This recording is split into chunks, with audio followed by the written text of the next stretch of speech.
Bonjour, j'espère que vous allez bien. Je tiens d'abord à vous souhaiter Ramadan Mubarak Karim avec mes meilleurs vœux de la miséricorde.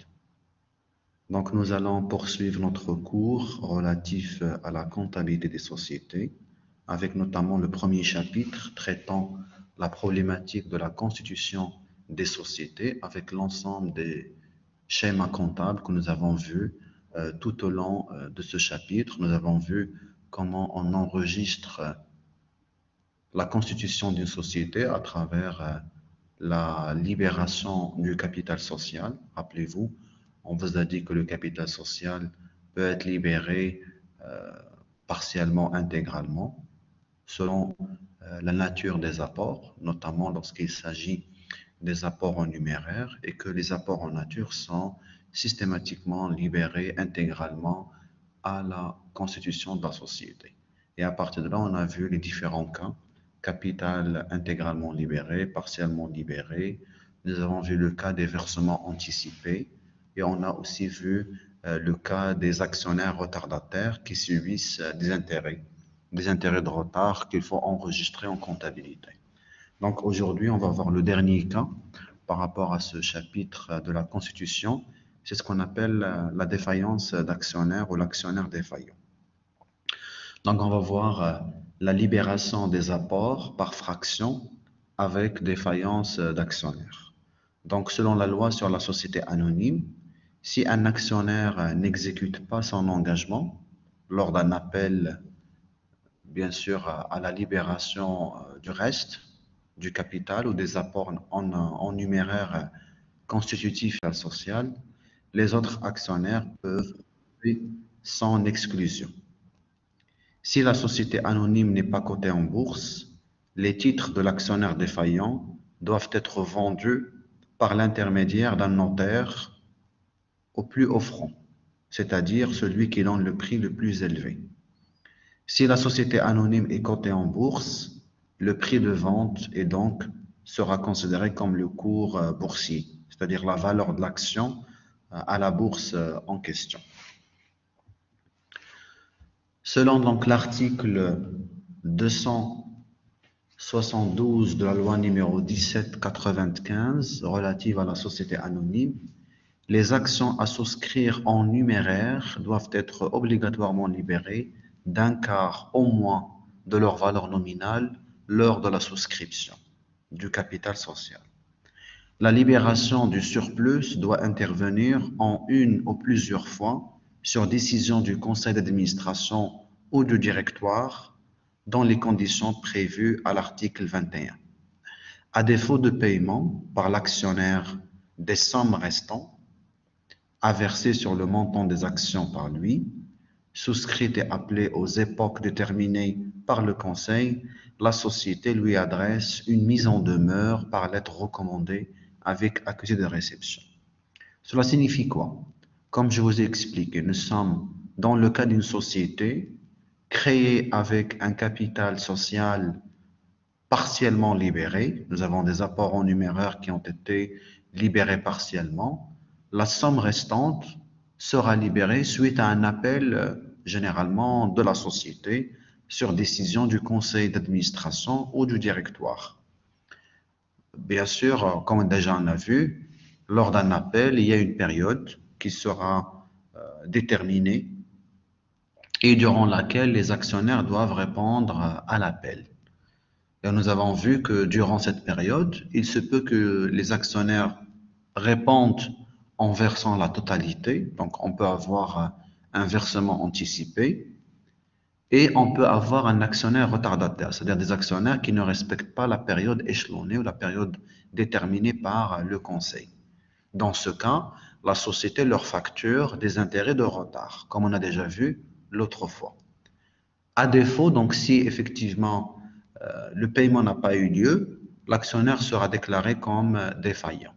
Et pour qu'il soit considéré comme défaillant, il y a donc une procédure à suivre.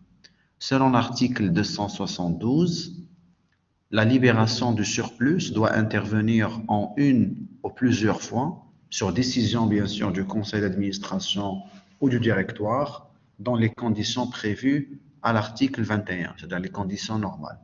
À défaut de paiement, la société lui adresse une mise en demeure par lettre recommandée avec accusé de réception. 30 jours au moins après cette mise en demeure restée sans effet, la société peut, sans aucune autorisation de justice, poursuivre la vente des actions non libérées. C'est-à-dire, une fois l'actionnaire qui n'a pas répondu dans les temps à l'appel de l'entreprise, la société va lui envoyer une lettre recommandée avec accusé de réception pour lui demander de restituer, de payer donc la valeur restante. Et selon l'article 274, 30 jours au moins après cette mise en demeure, la société peut, sans aucune autorisation de justice, poursuivre la vente des actions non libérées. Et là, comme on a dit, lorsque la société est cotée en bourse, les titres de l'actionnaire défaillant doivent être vendus par l'intermédiaire d'un notaire au plus offrant, c'est-à-dire celui qui donne le prix le plus élevé. Si la société est cotée en bourse, on va nous aligner sur la valeur boursière, sur le cours boursier des actions de l'entreprise, objet de l'opération en question. Les actions non inscrites à la cote de la bourse des valeurs sont vendues aux enchères publiques par le ministère d'un notaire ou par une société de bourse. Donc, généralement, lorsque les actions ne sont pas cotées, l'entreprise n'est pas cotée, donc soit on va faire recourir à un notaire, soit une société de bourse. À cet effet, 30 jours au moins après la mise en demeure prévue à l'alinéa précédent, la société fait paraître dans un journal d'annonce légale un avis de mise en vente mentionnant les numéros des actions à vendre. La société informe le débiteur et le cas échéant ses co-débiteurs par lettre recommandée avec accusé de réception de cette mise en vente et lui indique la date et le numéro de journal dans lequel l'avis a été publié. La mise en vente des actions ne peut avoir lieu moins de 20 jours après l'envoi de la lettre recommandée. Donc voilà comment une société doit procéder. Lorsque les actions non inscrites à la cote de la bourse, on passe par un notaire. Lorsqu'il est coté, on passe par la bourse à travers le cours boursier. À cet effet, donc, nous avons 30 jours après avoir envoyé la lettre recommandée pour justement publier une annonce dans un journal reconnu d'annonce légale, un avis de mise en vente mentionnant les numéros. Et le débiteur, c'est-à-dire l'actionnaire qui sera considéré comme défaillant, doit être informé également par lettre recommandée de manière à lui expliquer effectivement que ces actions ont été mises en vente en indiquant la date et le numéro du journal dans lequel l'avis a été publié. Et bien entendu, la mise en vente effective ne peut avoir lieu au moins jusqu'à 20 jours après l'envoi de la lettre recommandée avec accusé de réception au débiteur concerné, c'est-à-dire l'actionnaire défaillant. Voilà un récapitulatif des différentes étapes et qui sont donc synthétisées de l'article 274. Première étape, la société doit adresser aux actionnaires défaillants une mise en demeure par une lettre recommandée avec accusé de réception. Deuxième étape, 30 jours au moins après la mise en demeure, la société fait apparaître dans un journal d'annonce légale un avis de mise en vente mentionnant les numéros des actions à vendre. Troisième étape, la société informe le débiteur par lettre recommandée avec accusé de réception de cette mise en vente en lui indiquant la date et le numéro du journal dans lequel l'avis a été publié. Et enfin, quatrième étape, 20 jours après, l'envoi de la deuxième lettre recommandée de la mise en vente peut avoir lieu. Donc, une fois on passe 20 jours à partir de la date d'envoi de la lettre recommandée, la société peut exécuter la mise en vente conformément à l'avis qui a été donc préparé. Donc voilà en principe une idée sur le déroulement de la déclaration et la reconnaissance de la défaillance d'un actionnaire qui ne répond pas dans les délais prescrits à l'appel de l'entreprise et par conséquent, voici les modalités de la mise en vente de ces actions pour que l'entreprise récupère son argent. En termes de comptabilisation, le plan comptable ou même le droit comptable, le Code général de normalisation comptable, a prévu l'ouverture du compte 3468, autre compte d'associé débiteur, dans lequel on rajoute un compte divisionnaire 3468-1. C'est un compte divisionnaire qu'on considère comme actionnaire défaillant. Ce compte est utilisé pour constater la non-réalisation de l'apport, c'est-à-dire que suite à l'appel de l'entreprise, une partie de l'appel n'a pas été réalisée et par conséquent, l'actionnaire sera considéré comme défaillant. Comment on va enregistrer en comptabilité la défaillance d'un actionnaire? Donc, il y a quand même des étapes à suivre en matière de comptabilisation. La première étape consiste à déclarer, à constater la défaillance de l'actionnaire. À partir de là, on va reclasser le compte. Donc, nous avons le compte 3462, actionnaire capital souscrit appelé non versé, qui a été déjà débité. On doit le créditer pour l'annuler, le solder sur la partie non réalisée, de l'apport non réalisé. Et on va reconsidérer cette valeur dans le cadre du compte divisionnaire 3468-1, actionnaire défaillant. Et c'est à partir de là qu'on va reconnaître effectivement la défaillance d'un actionnaire pour constater effectivement la non-réalisation de l'apport. Pour le moment, donc, l'actionnaire défaillant doit à la société le montant de la fraction appelée. C'est-à-dire, il y a une somme qui n'a pas été libérée sur la base des apports en numéraire souscrits, c'est-à-dire dont on a eu la promesse, mais malheureusement, jusqu'à présent, le débiteur, l'actionnaire défaillant, n'a pas honoré son engagement à l'égard de la société. Et donc, la première étape consiste à constater la défaillance de l'actionnaire par l'annulation du compte actionnaire capital souscrit appelé non versé, 3462, de manière à le solder, et le débit du compte 3468-1, actionnaire défaillant, de manière à reconnaître que cette somme n'a pas été réalisée. Deuxième étape,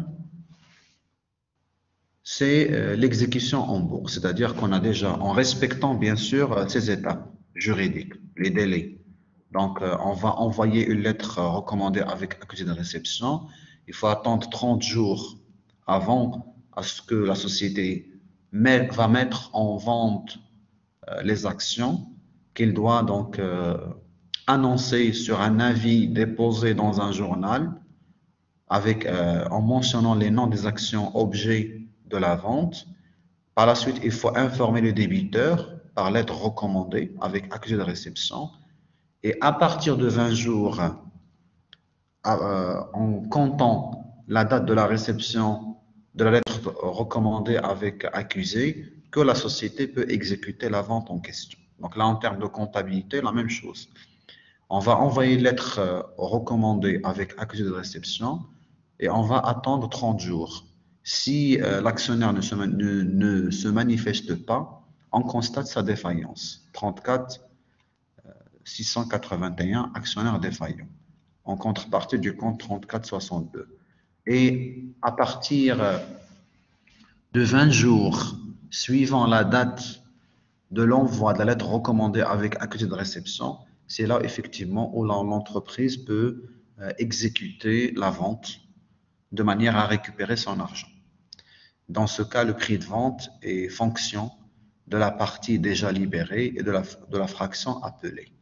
Et à partir de là, une fois on va vendre les actions, l'argent sera enregistré dans le compte bancaire de la société. Donc, on va débiter le compte 5141 banque et on va créditer le compte 34 681 actionnaires défaillants dans la mesure où l'entreprise a récupéré son argent. Et à partir de là, on va donc le solder. Troisième étape, donc nous avons reçu l'argent, nous avons vendu les actions de l'actionnaire défaillant, donc on a déjà reçu l'argent dû. Par conséquent, il faut donc régulariser la vente. On va prendre uniquement la partie restante et on va transmettre, le cas échéant, le reliquat à l'actionnaire défaillant parce qu'il a déjà payé au moins le premier quart qui est obligatoire à la souscription en matière d'apport en numéraire. Donc, la régularisation se procède par d'abord l'imputation des intérêts de retard et des frais. Les frais supportés dans le cas de l'opération de la défaillance. Donc, les intérêts de retard se calculent sur la durée allant du dernier délai fixé pour le paiement jusqu'à la date d'exécution en bourse. Donc, ce sont des mathématiques financières que vous avez étudiées en S2 pour déterminer la valeur des intérêts sur une période. Donc, on va prendre la date allant du dernier délai fixé par le paiement, le dernier appel auquel a été déclaré défaillant, étant donné qu'il n'a pas réalisé l'apport dû, jusqu'à la date d'exécution en bourse, c'est-à-dire jusqu'à la date de la mise en vente des actions en question. Et on va aussi facturer ou imputer sur cette vente les frais d'envoi, de relance, de correspondance, de téléphone, etc. L'ensemble des frais liés à la procédure de déclaration de constatation de la défaillance des actionnaires. Et là, effectivement, on va créditer le compte 73,81 intérêts et produits assimilés, les frais 61,45 frais postaux, frais de télécommunications qu'on va imputer aux actionnaires défaillants. Donc, par le débit de 34,681 actionnaires défaillants. À partir de cette écriture, toutes les charges supportées ainsi que les intérêts de retard vont être imputés aux actionnaires défaillants ou à l'actionnaire défaillant. Et on va calculer donc la différence entre ce qu'on a reçu à l'issue de la vente des actions représentant la part de l'actionnaire défaillant et l'ensemble des frais dus, les intérêts en l'occurrence, les frais d'envoi, de relance, de correspondance et de téléphone, et la somme qui reste et qui n'a pas été, bien entendu, libérée par l'actionnaire. S'il reste donc un reliquat, on va donc le transférer à l'actionnaire défaillant parce que c'est son argent qu'il doit récupérer. Et à partir de là, donc, on va créditer le compte 5141, donc, parce qu'on va transmettre l'argent à l'actionnaire défaillant et on va donc débiter le compte 34,681 par rapport à la valeur que l'actionnaire défaillant doit avoir. Donc voilà, en principe, les étapes à suivre en matière d'enregistrement comptable de l'actionnaire défaillant. Donc première étape, c'est la constatation de la défaillance en débitant le compte 34,681 et créditant le compte 34,62, actionnaire capital souscrit appelé non versé, actionnaire défaillant. Par la suite, en respectant la procédure et les délais prévus par l'article 274 de la loi sur la société anonyme, on procède à la vente, soit à travers un notaire ou une société de bourse, soit en prenant donc, bien entendu, le cours boursier. Et à partir de là, donc, on va vendre les actions détenues par l'actionnaire et on va recevoir l'argent de la vente qu'on va enregistrer dans le compte banque 5141. On va imputer les intérêts de retard et les frais en calculant donc les intérêts sur la durée allant du dernier délai fixé par le paiement jusqu'à la date d'exécution en bourse et l'ensemble des frais associés aux procédures de la défaillance des actionnaires. La somme restante sera bien entendu versée à l'actionnaire défaillant. Dans ce cas, il faut créditer la banque et débiter le compte actionnaire. Donc voilà, grosso modo, les étapes à suivre en matière de la déclaration et de la constatation de la défaillance d'un actionnaire dans le cas de la société anonyme qui constitue l'écrasante majorité des grandes entreprises au Maroc. Voilà donc un exercice d'application. Je vous demande de prendre un bout de papier et de discuter avec moi, suivre avec moi le déroulement de l'exercice pour qu'on puisse le corriger ensemble.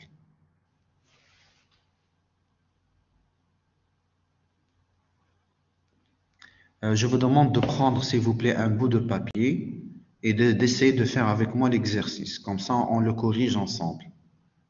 Vous avez donc la société anonyme CA5 a été constituée le 1 juin N avec un capital social de 1 200 000 divisé en 6 000 actions de 200 dirhams l'unité. Les opérations de constitution ainsi que l'appel de la moitié du solde effectué le 1 octobre N et le versement en date de 10 octobre N, normalement déroulé. Le 10 janvier N+1, le solde est appelé. La date limite de versement des fonds est fixée au 20 juin N+1. À cette date, tous les actionnaires ont réalisé leur apport, à l'exception de M. Charradi, qui détient 900 actions. M. Charradi a été mis en demeure de s'exécuter en bourse avant le 20 février N+1 par la société. Il n'a pas versé le montant appelé. Ces actions donc ont été cédées aux enchères pour 130 000 dirhams le 8 mars N+1. Les frais à la charge de Charradi comprennent des intérêts de retard pour 650 et des frais divers pour 70. Travail à faire, on vous demande dans un premier temps d'enregistrer au journal l'ensemble des opérations relatives à l'appel du solde et à la défaillance de M. Charradi. Dans un deuxième temps, vous allez présenter le compte de l'actionnaire défaillant à la date du 9 mars N+1 et par la suite, vous allez calculer le résultat dégagé par Charradi par deux méthodes. Donc, je vous écoute, écrivez-moi sur le chat pour qu'on puisse échanger ensemble autour de cet exercice.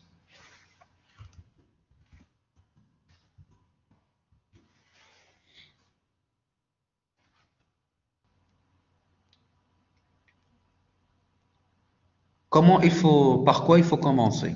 D'abord, on doit respecter l'ordre chronologique. Nous avons la première date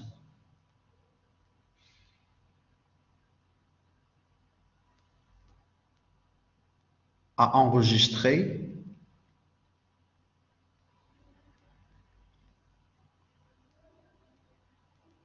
C'est le 10 janvier. Le 10 janvier. N+1. Nous avons une société, elle a été déjà créée le 1 juin N, avec un capital de 1 200 000 dirhams, divisé en 6 000 actions et d'une valeur nominale de 200 dirhams. Les opérations de constitution ainsi que l'appel de la moitié ont été effectuées durant l'année N, notamment le mois d'octobre, et se sont normalement déroulées. Donc, les écritures de l'exercice N ont été déjà enregistrées en comptabilité sans aucun problème. En N+1, donc l'exercice suivant, notamment le 10 janvier N+1, le solde est appelé. Et la date limite de versement des fonds a été fixée au 20 janvier N+1. Quel est le solde qui a été appelé? Quelle est la valeur du solde? À votre avis, quel est le solde? C'est la moitié. Pourquoi? Parce que comme vous voyez sur l'écran, sur l'énoncé du sujet, la moitié du capital social a été libérée à la Constitution. Donc, il nous reste la moitié. Quelle est la moitié? Nous avons un capital social de 1 200 000. Divisé sur 2 est égal à 600 000 dirhams. Donc, c'est la somme à réclamer. Donc, le 10 janvier, qu'est-ce qu'on va enregistrer? On va enregistrer l'appel du solde restant. Comment on enregistre en comptabilité l'appel du solde restant?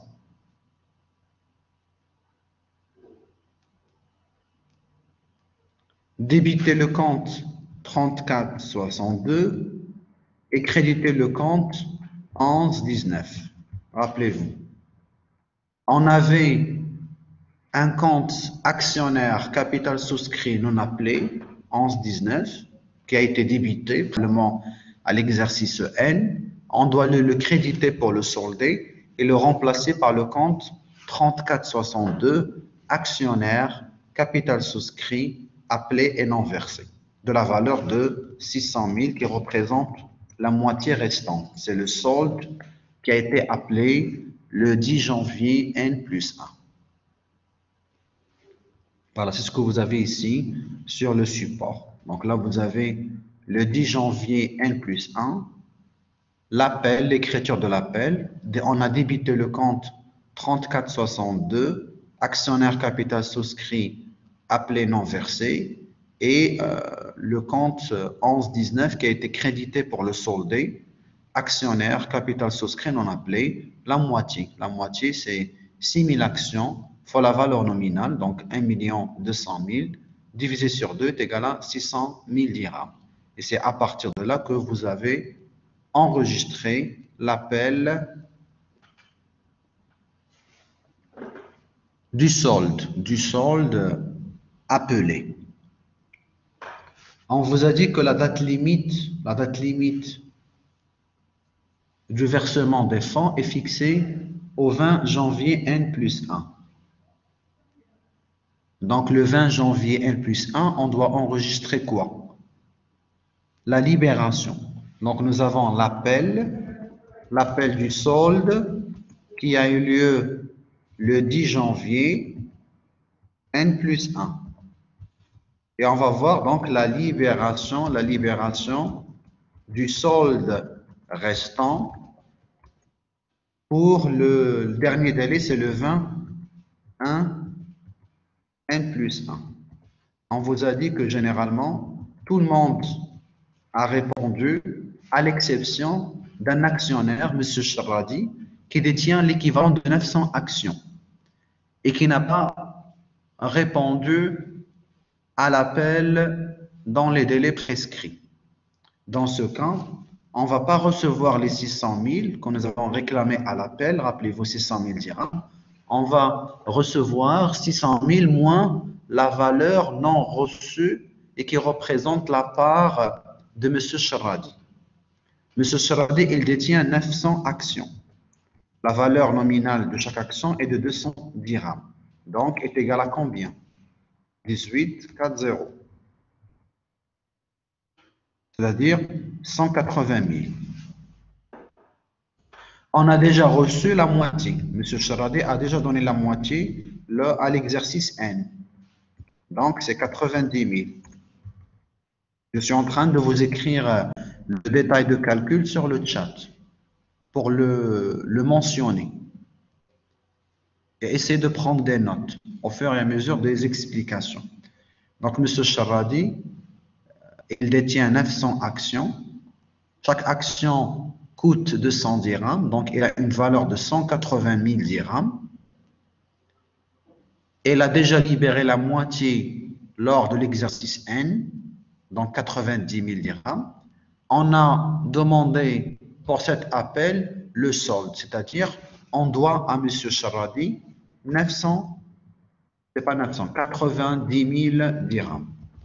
On doit à M. Charradi lors de cet appel et qui n'a pas versé dans les temps. Donc finalement, qu'est-ce qu'on va recevoir? On va recevoir 600 000 dirhams moins la valeur de M. Charadi, 90 000.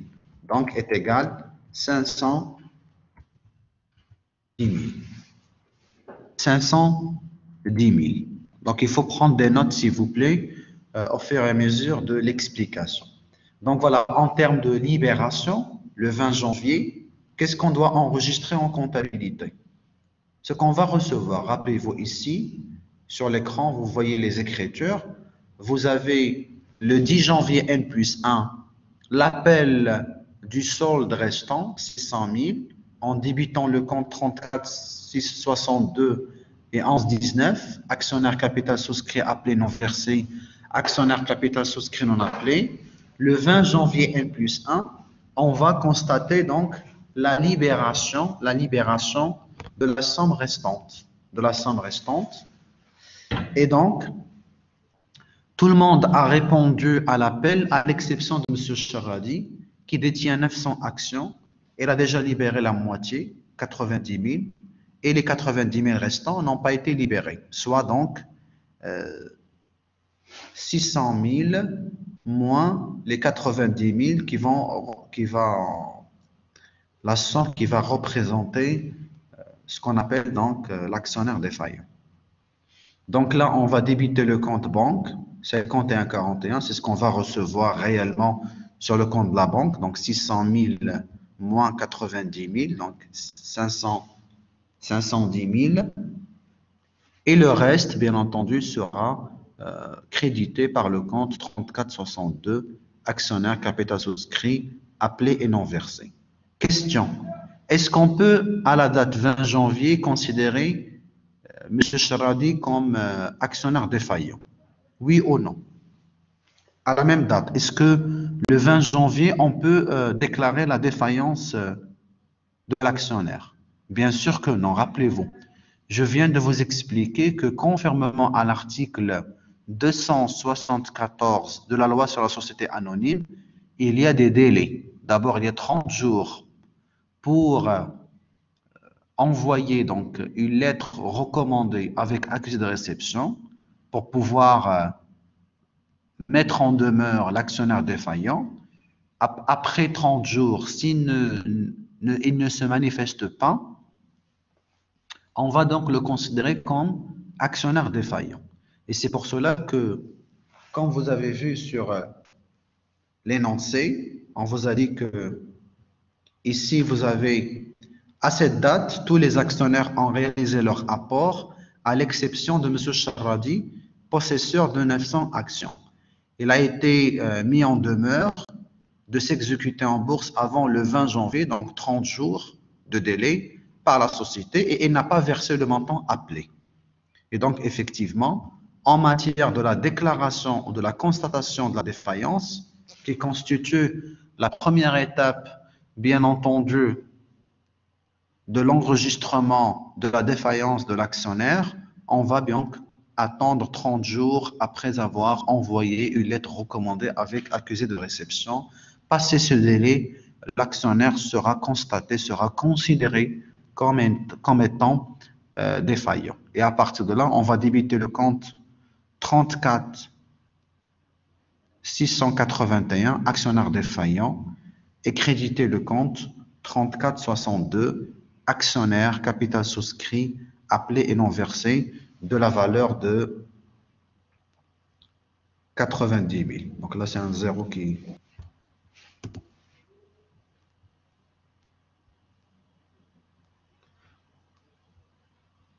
Donc voilà, à partir de là, à partir du 20 février N plus 1, on a déclaré la somme restante, c'est la différence entre 600 000 et 510 000, comme étant actionnaire défaillant. On revient donc à l'étude de cas, à l'exercice. Il a été mis en demeure le 20 février et n'a pas versé le montant. À partir de là, donc, le 8 mars N plus 1, la société a vendu aux enchères la valeur des actions de M. Charadi d'une valeur de 130 000 dirhams. C'est la valeur qui a été reçue à la vente. Donc, le 8 mars, qu'est-ce qu'il faut faire? Quelles sont les étapes de l'enregistrement comptable? Je reviens encore au schéma. Voilà. Nous avons dit que la première étape consiste à constater la défaillance. La deuxième étape consiste à enregistrer la mise en vente. La troisième étape consiste à imputer les intérêts et les frais. Et la dernière étape consiste à régler le reliquat à l'actionnaire défaillant. C'est ce qu'on va faire ici. Donc, le 8 mars, N+1, la société a vendu, bien entendu, les actions de l'actionnaire à une valeur de 130 000 dirhams. Dites-moi, quelle est l'écriture à établir?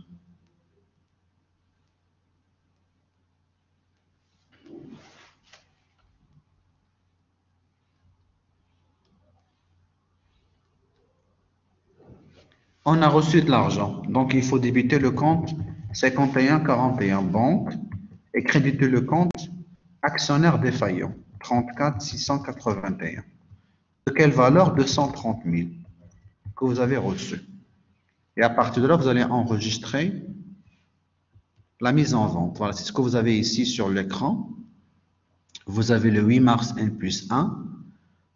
Les 130 000 que nous avons reçus, voilà, vont être enregistrés par le débit du compte banque 5141 et créditer le compte actionnaire défaillant 34 681 d'une valeur de 130 000 dirhams.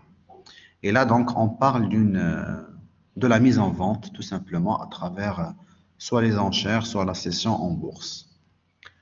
Quelle est la deuxième étape? C'est imputer les intérêts et les frais qui sont supportés tout au long, bien entendu, de la procédure.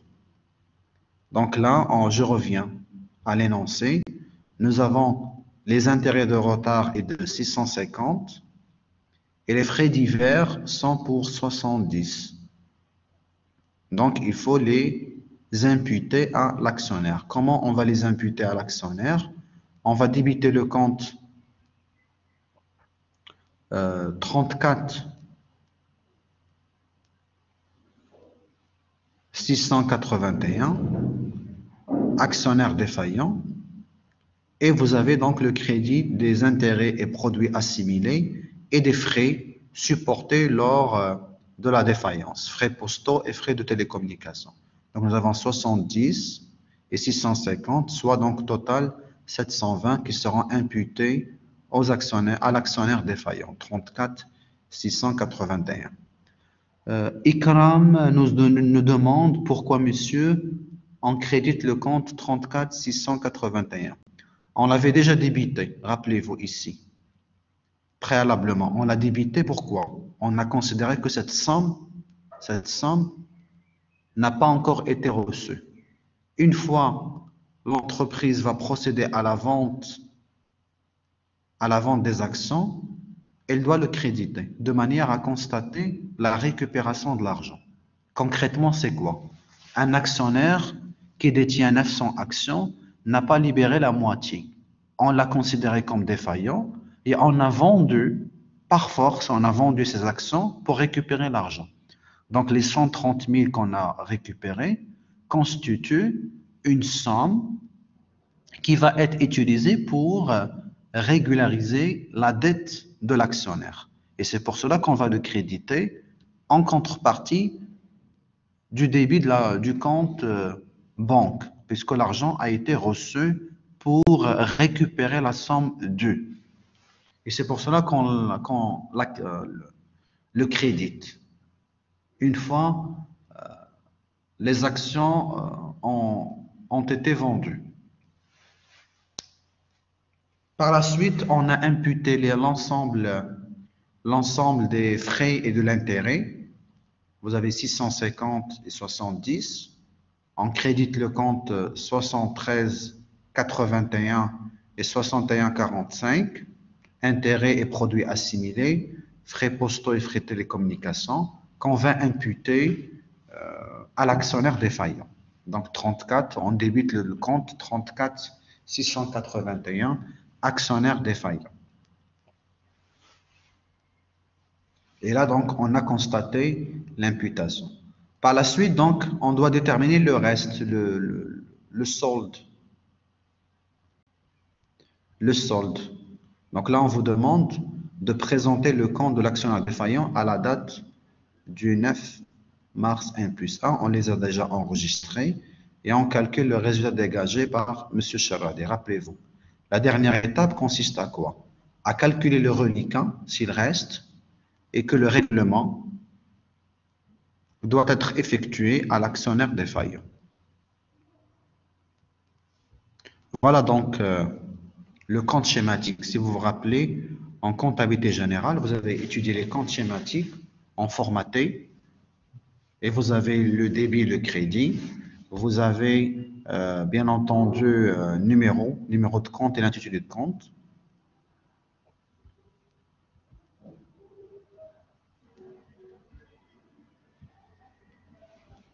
Ici, c'est 4, c'est pas 34 681, actionnaire défaillant.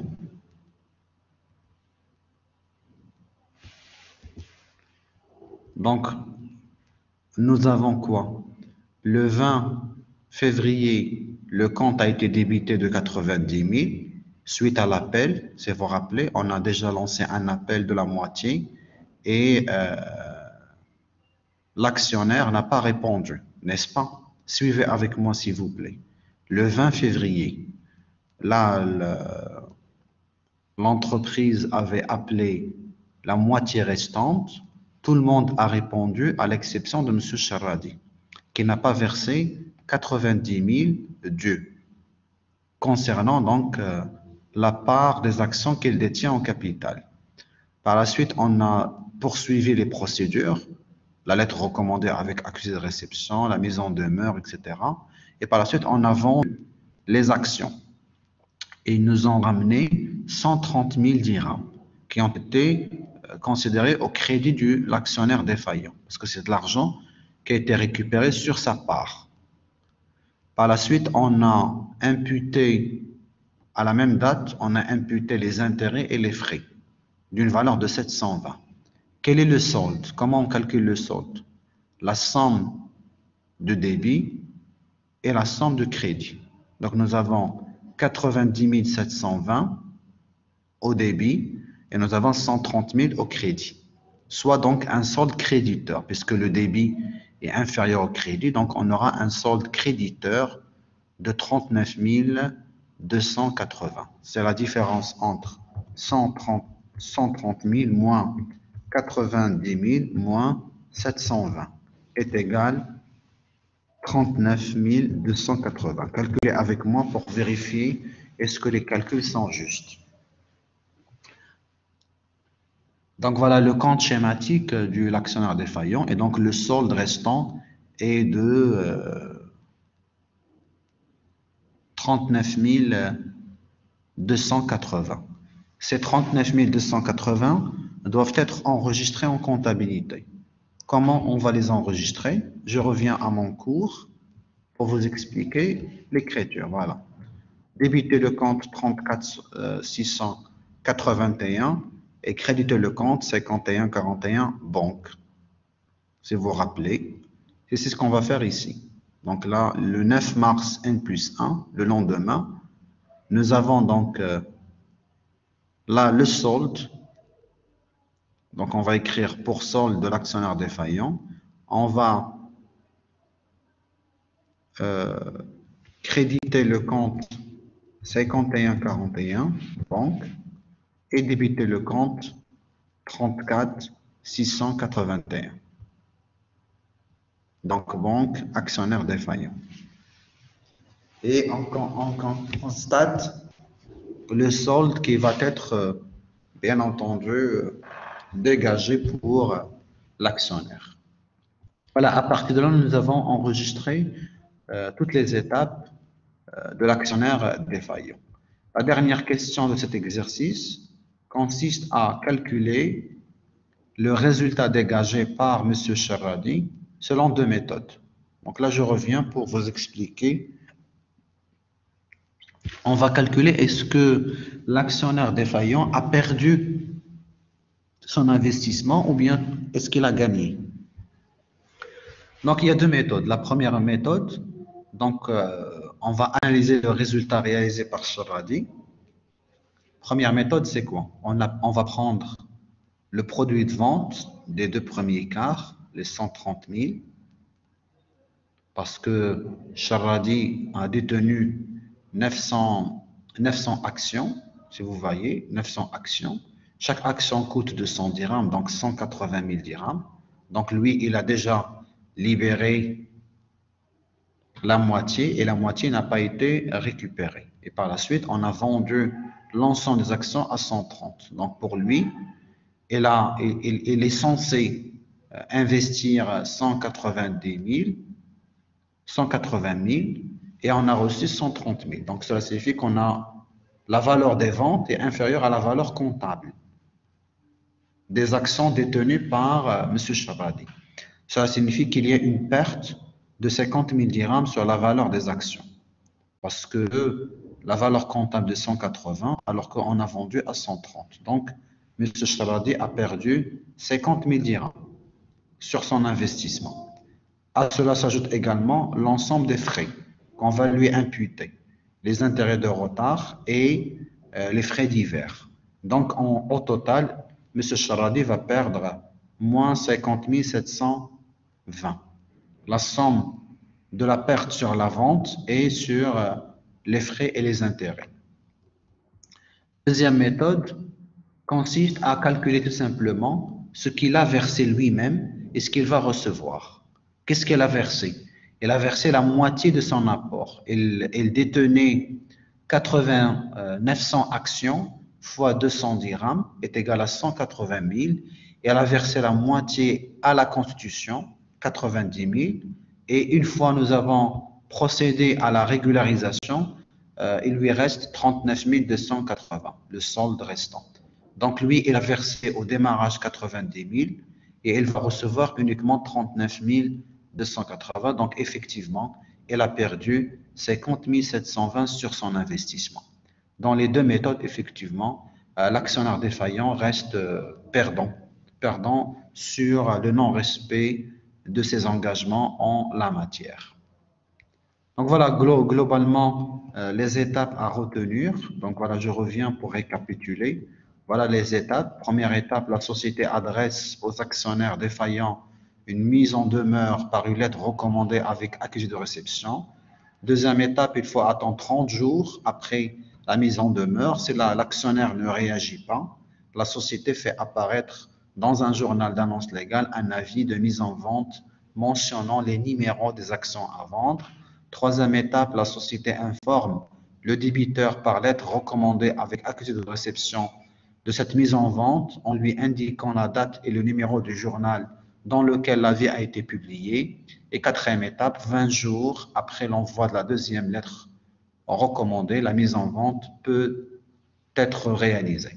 À partir de là, donc, les étapes de comptabilisation, constater la défaillance, enregistrer la mise en vente, imputer les intérêts et les retards, les intérêts de retard et les frais associés aux modalités de défaillance et par la suite régler le reliquat dû éventuellement à l'actionnaire défaillant. Et là, on a vu déjà un premier exercice d'application pour vous illustrer l'ensemble de ces étapes. Là, je vous demande pour la séance prochaine de préparer cet exercice, un deuxième exercice d'application avec aussi les mêmes questions. Donc, vous avez la souscription, la libération, l'appel, la cession des titres, la constatation de la dette et le règlement pour solde. Voilà, donc sur ce, je termine cette séance. Je vous donne rendez-vous donc pour une séance prochaine. Voilà, merci et à très bientôt.